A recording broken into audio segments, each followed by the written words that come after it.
tô aqui em Aurora, né, que é uma cidade próxima de Toronto.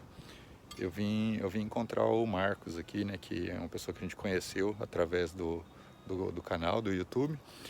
E ele começou essa semana nesse trabalho aqui de motorista da GFL, né, que é uma empresa que faz a coleta de lixo, tanto em Toronto como em outras cidades. Então vai mostrar aqui um pouquinho para a gente como que funciona o trabalho e depois a gente vai mostrar como que é o trabalho dele. Então, Marcão, diz aí.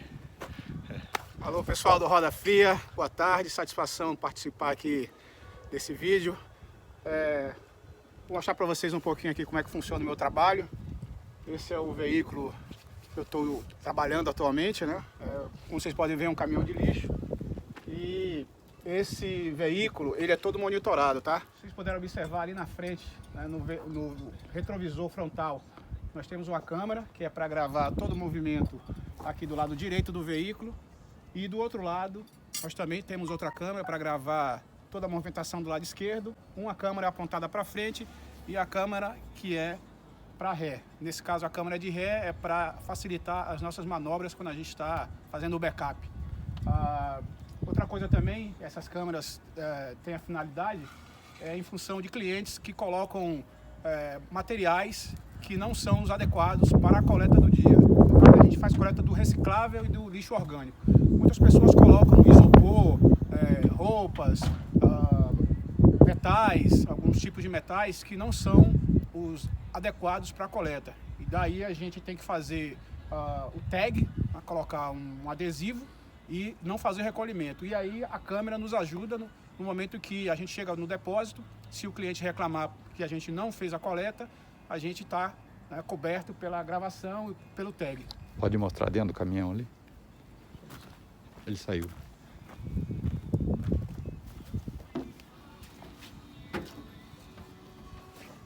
Aqui dentro, né? Essa é a parte que a gente dirige.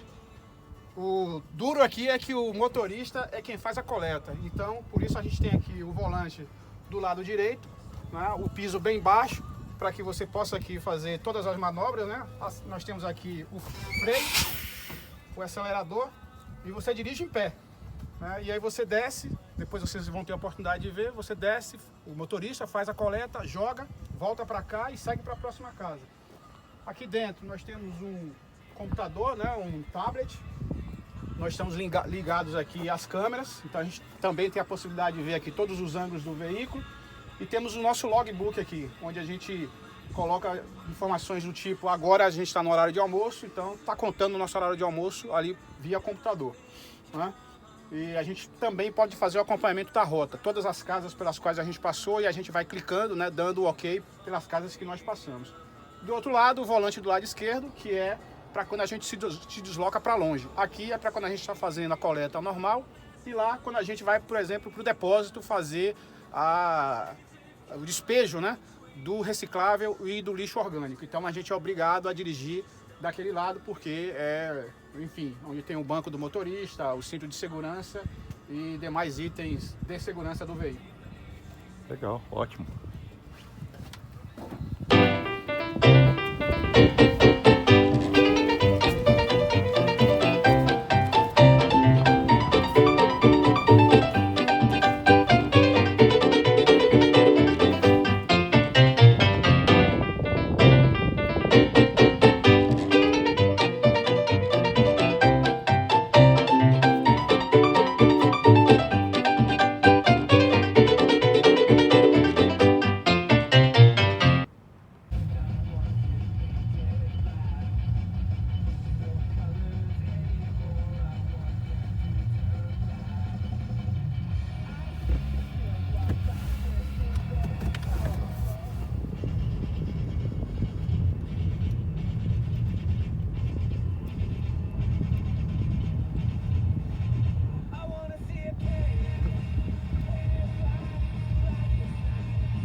4 days off, a full Easter long weekend. It's Big Chris. Yeah, a little rusty, but it's all right. It feels good to get off the sofa and, you know, oil up the hinges a bit, go out and interact with society. It's nice to see it still standing. Aerosmith's Sweet Emotion. World-class rock at Y108.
Marcão, vou seguir.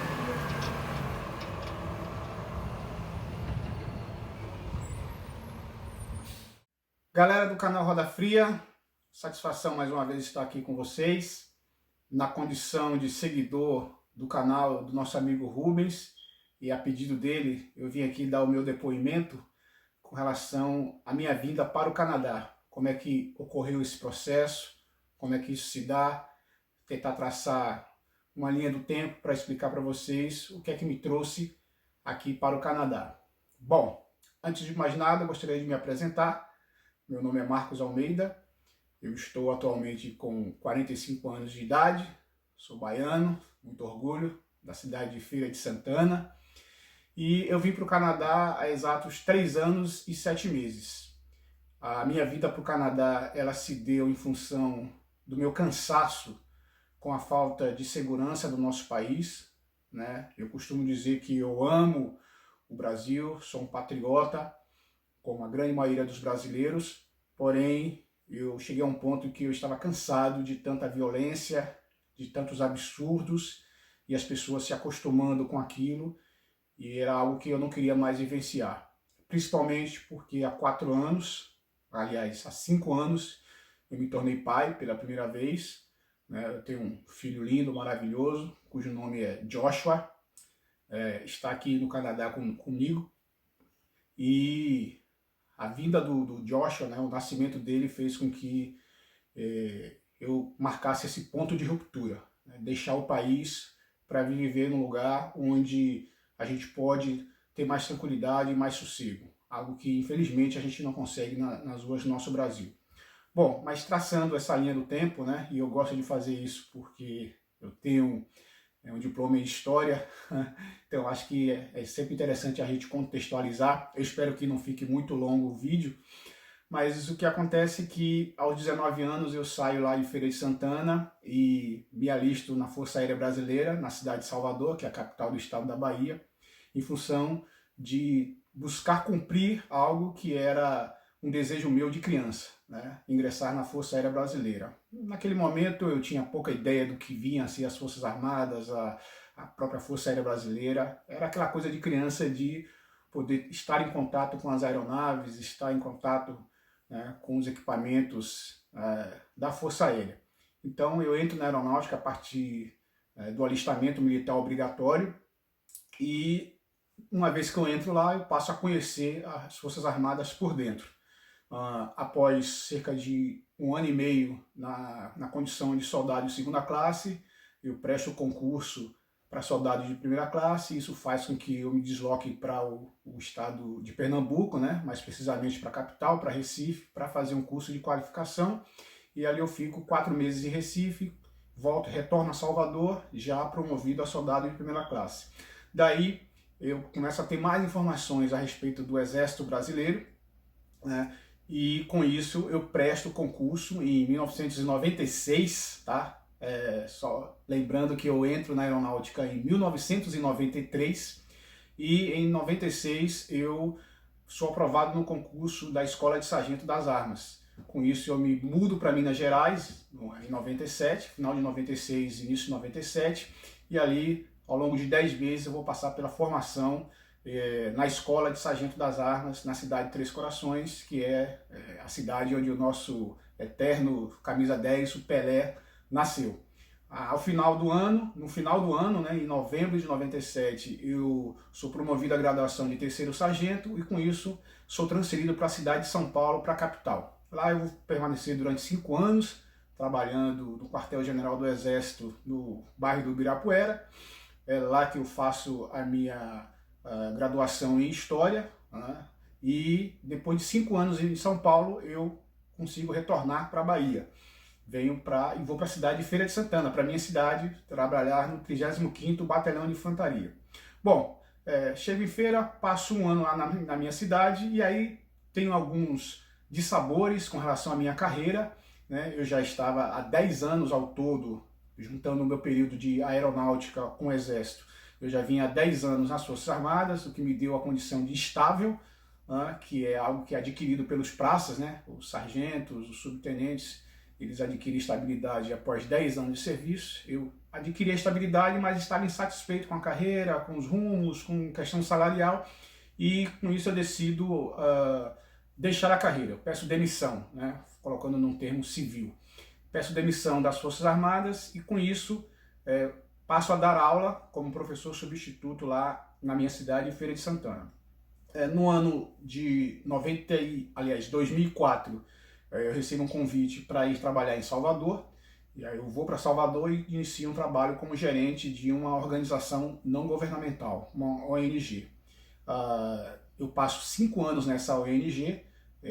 Essa instituição ela tinha um patrocínio da Petrobras, e nesse momento eu passo a conhecer a Petrobras por dentro. A Petrobras era algo que eu via muito, né? Ela tem uma atuação muito forte na Bahia, ainda hoje, e eu via muito, mas era algo para mim muito distante, muito etéreo. Mas com esse envolvimento que eu tinha por conta da ONG, eu passo a conhecer a Petrobras por dentro e me interesso pela companhia.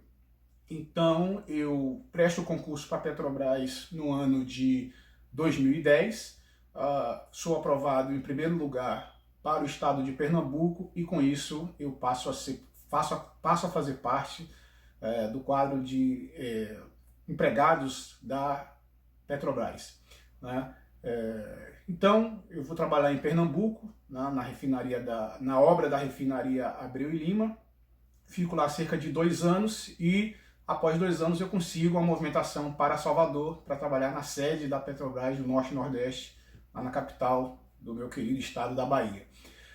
Depois desses 2 anos, eu trabalho 2 anos, cerca de 2 anos em Salvador, e aí sou convidado a assumir uma supervisão no município de Araçás, que fica no interior da Bahia, é onde a Petrobras tem vários campos de petróleo, né? Até então tudo bem, eu tinha uma carreira estável, concursado, né? Todos os benefícios referentes ao trabalho numa empresa de porte da Petrobras, mas aquela questão que eu coloco no início da segurança sempre me incomodando, né? Eu anteriormente já tinha sido alvo de assalto à mão armada na cidade de Salvador, tive arma apontada para o meu peito, tive situações onde estava parado no posto de gasolina, abastecendo pela manhã, após sair de casa, e ser abordado por marginais, né? Nesse evento, inclusive, os marginais atiraram num oficial da Polícia Militar, no major à época, eu tive que, enfim, ajudar a carregar esse major, a colocar no veículo para poder se deslocar para o hospital. Então são experiências bastante traumáticas, né, que fazem com que você comece a se questionar se tudo aquilo que você está fazendo vale a pena.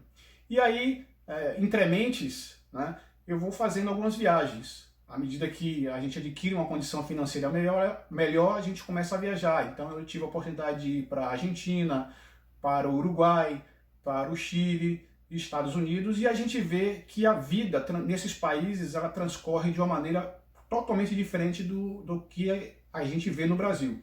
A gente vê as pessoas indo às ruas, as pessoas sem medo à noite, as pessoas com seus equipamentos eletrônicos, celulares, tablets na rua a qualquer hora, sem receio, né? Algo que a gente não podia praticar no Brasil. E eu me questiono, será que não era o caso de eu me mudar, né? É um ponto, né, de ruptura bastante forte.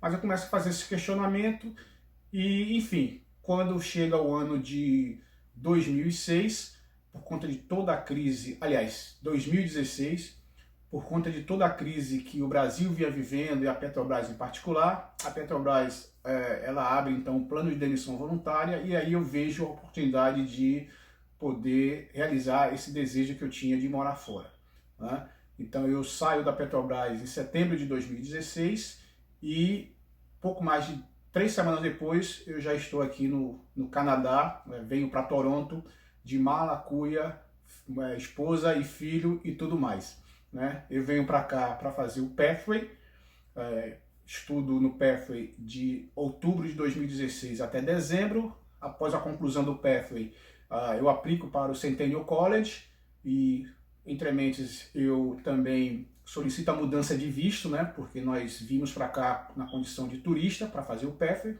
algo totalmente legal. E após a aprovação no Pathway, então eu peço a solicitação de alteração de visto de turista para estudante estando dentro do Canadá. Esse processo é feita a análise, está tudo ok, eu recebo o meu visto de estudante e a partir de maio de 2017 eu começo a cursar no Centennial College Business and Supply Chain Operations, e a gente poderia traduzir aí como logística no Brasil, né? Eu optei pelo curso de 4 semestres, então começo a estudar. Paralelo a isso eu vou fazendo trabalhos part-time, o que é permitido, né? Enquanto você está na condição de estudante, chego a trabalhar como motorista de Uber, inclusive, trabalho na limpeza, tudo com o objetivo de manter o plano de permanecer no Canadá. Após 4 semestres seguidos estudando no Centennial College, sem break, eu não tive break, eu concluo o Centennial College em agosto de 2018. Então, com a conclusão do college, eu solicito o Post-Graduation Work Permit, que é o famoso PGWP, de 3 anos, e assim eu passo a ter o direito de ficar aqui no Canadá, legalmente, por mais 3 anos, agora na condição de trabalhador. E essa é a minha condição atual, tá bom, gente? Eu tenho o PGWP, e esse PGWP, ele expira em setembro de 2021, né? Vão completar 3 anos que eu concluí o college. E eu tenho esse período agora para solicitar a residência permanente.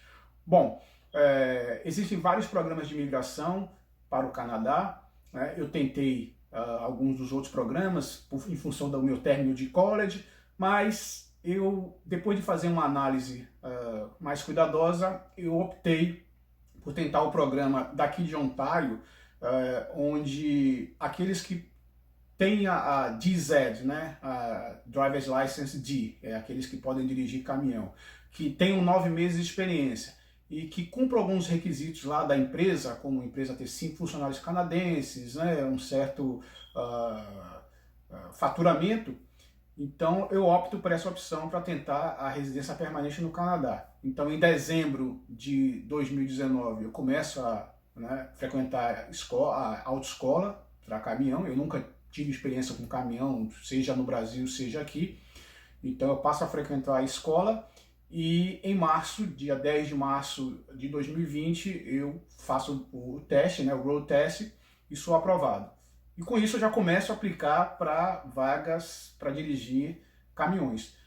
Só que tem um porém, você tem a carteira, a DZ, mas você não tem experiência.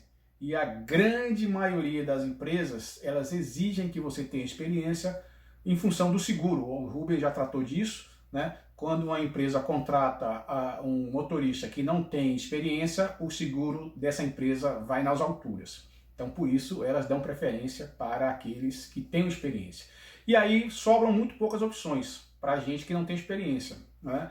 Essas opções, elas estão restritas às empresas muito pequenas ou, no meu caso, foi o que aconteceu, eu acabei sendo contratado por uma empresa que faz coleta de lixo aqui na GTA, que é a Greater Toronto Area, né, Grande Toronto, que fica na cidade de Aurora. Eu fui contratado para essa empresa há exatas 2 semanas, começo a trabalhar, né, enfim, e lá estou eu adquirindo a minha experiência nesse trabalho que é bastante demandante do ponto de vista físico, mas pelo menos tem um salário que é compensador, né?